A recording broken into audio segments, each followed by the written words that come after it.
newsrooms now have to make a decision about whether or not they debunk rumors. Newsrooms didn't used to do that, but now, because of the rise of misinformation, they have to make decisions about what to report on and what to ignore.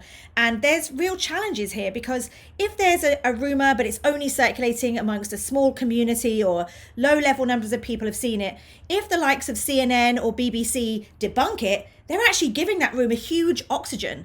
And so trying to figure out this tipping point, which is like, when do you report, is really important.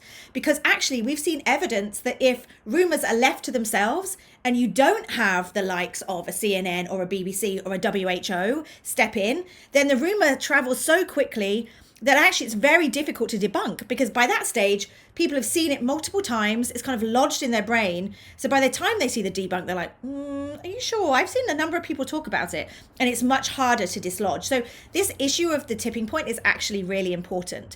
And there are 5 kind of things to measure to try and understand whether the tipping point has been passed. The first one is, how much engagement is it getting?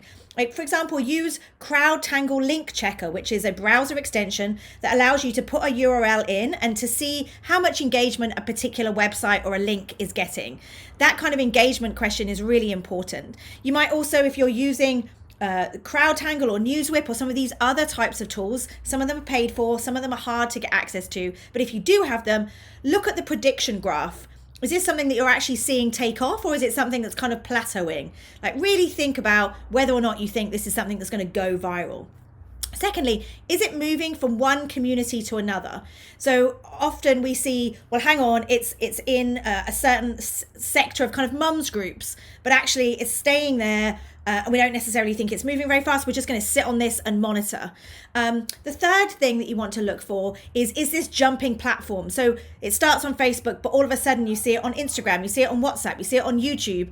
Then you might say, well, hang on, this is moving at speed, and we actually now have to do something to slow it down. Number 4, have you seen an influencer sharing it? So it might be a celebrity or it might be a politician, but somebody with a huge audience, if they share a link or a rumor, then that's a reason to kind of step in and try and slow that rumor down.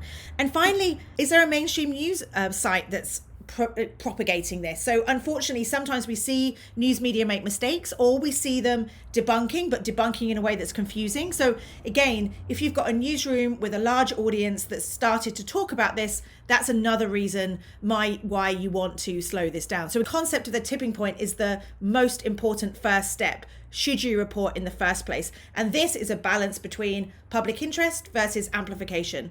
And that's something that kind of every newsroom, or even every family group, you have to make your own decision.